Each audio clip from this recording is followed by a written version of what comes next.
యేసు ప్రభువారు తిరిగి లేచిన తర్వాత ఇద్దరు వ్యక్తులు ఒక మార్గంలో పోతున్నారు. ఆ మార్గం పేరు ఎమ్మాయి. చెప్పండి.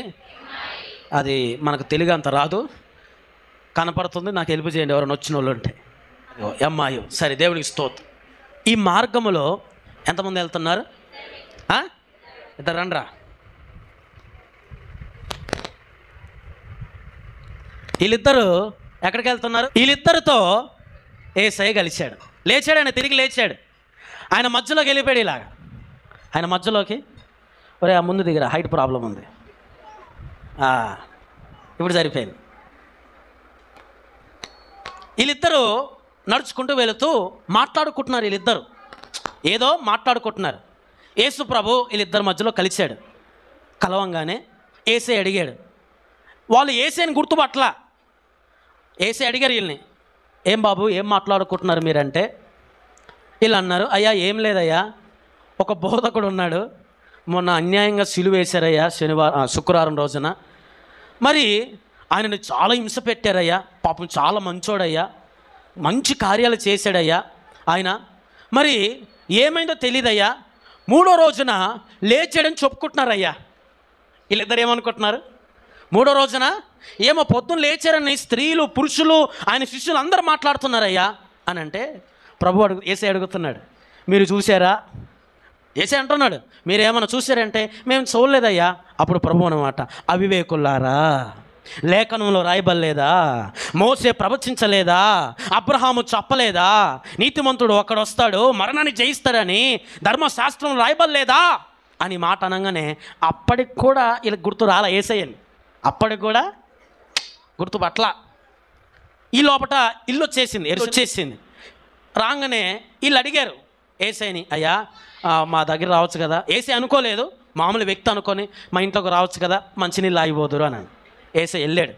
వెళ్ళగానే అక్కడ కూర్చున్నగానే యేసయ్య రొట్టె విరిచాను.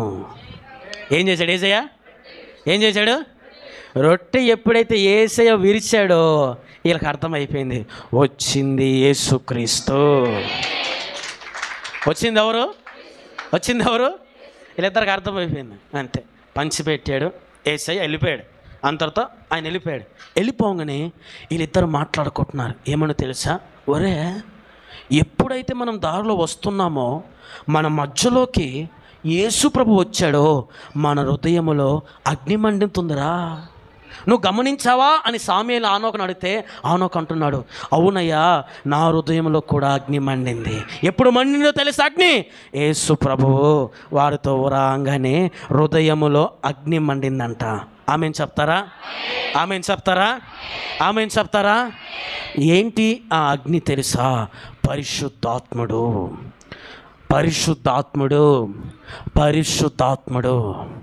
అగ్ని ఏంటో తెలుసా? పరిశుద్ధాత్ముడు. బాప్టిసాలు ఇక్కడ కూర్చున్న వాళ్ళు బహుశా తీసుకొని ఉంటారు, తీసుకోకపోతే సిద్ధపాటు కలగండి. కానీ అసలైంది ఒకటి ఉంది, అదేంటో తెలుసా? అగ్ని బాప్టిస్మం. అది నా చేతిలో లేదండి, అది ఇంకొకరి చేతిలో లేదండి, మీ చేతిలోనే ఉంది, మీ హృదయంలోనే ఉంది.